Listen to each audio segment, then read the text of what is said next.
He has a mandate for parents to be sure to insure their children. I agree with that. I just know that if we don't go and require everyone to have health insurance, the health insurance industry will still game the system. Understand that when Senator Clinton says a mandate, it's not a mandate on government to provide health insurance. It's a mandate on individuals to purchase it. Hillary Clinton and Barack Obama squaring off over their health care plans in a debate Thursday in Texas, the state with the highest rate of uninsured adults. Here with a look at what each candidate is proposing is Betsy McCoy, the former lieutenant governor of New York and an adjunct senior fellow at the Hudson Institute. Betsy McCoy, welcome. Thank you. What are the key elements of the Obama-Clinton plans that our viewers should know about? Well, Senator Clinton's plan would require everyone to purchase a health plan. Some people would be eligible for government subsidies, but everyone would be required to purchase it, and if they didn't, they would face penalties, perhaps even having their wages garnished. Under Senator Obama's plan, he pledges to make health insurance, affordable, but would require only that parents buy health insurance for their children. And as he pointed out in the debate on Thursday night, 2/3 of the children who are, quote, uninsured are actually already eligible for government programs, but their parents have failed to sign them up. Out of the 9 million children who are considered uninsured, 6 million are currently eligible for government programs. And in Texas, 850,000 children who are classified as uninsured by the U.S. Census are actually eligible for Medicaid or S-CHIPs. Well, why if that's true, that 2/3 of these children qualify for Medicaid, qualify for S-CHIP, already government programs. And excellent ones that provide dental care, prescription drugs, hospitalization, preventive care. Why aren't they enrolled? And do we need another government program to help them out? I wish the moderators in the debate had asked such an important question. The state of Texas runs radio ads, hands out brochures in many languages, and engages community groups to reach out to parents, but many parents simply fail to enroll their children. Do we need another government program?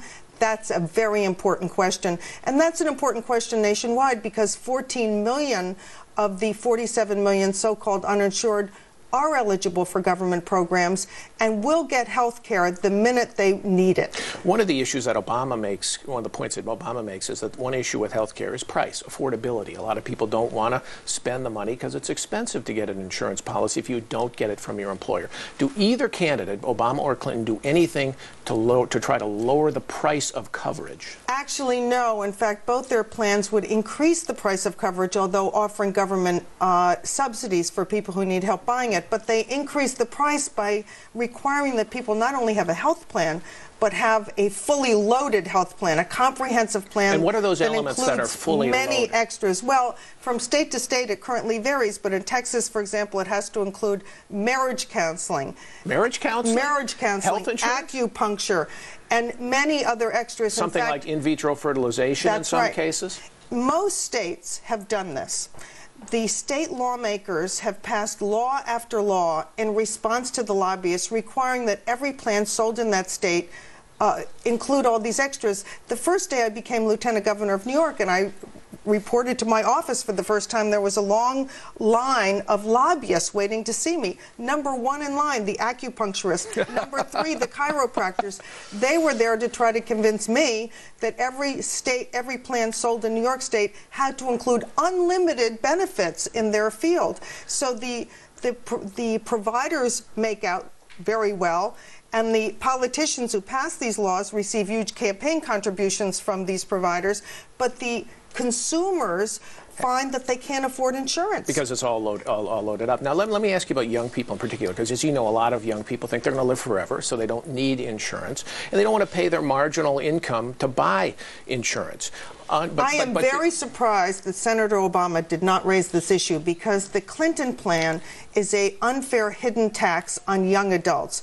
She would require all young adults, people in their 20s and 30s, to buy health insurance, but more than that, to pay the same price for it as a 55-year-old, as a middle-ager. What's the justification for that? Well, she says one price for all is fairer, but in fact, what she's doing is requiring young adults who are already subsidizing the elderly through Medicare payroll taxes, Social Security taxes. She now wants them to subsidize the middle-aged group. And I was surprised that Senator Obama didn't call her on this because in Texas, for example, right now, a 25-year-old man can buy a $1,000 deductible for $70. A 55-year-old man has to pay $272, right? She would require that they pay the same price, and obviously a lot more for the young adult. And that means it's going to be harder for young adults to be able to afford insurance. And yet they're going to be forced to buy it. And her plan would outlaw the price breaks that insurers now give young adults in 47 out of 50 states. All right, Betsy McCoy, thanks. Very informative. We appreciate it. Still ahead, adios.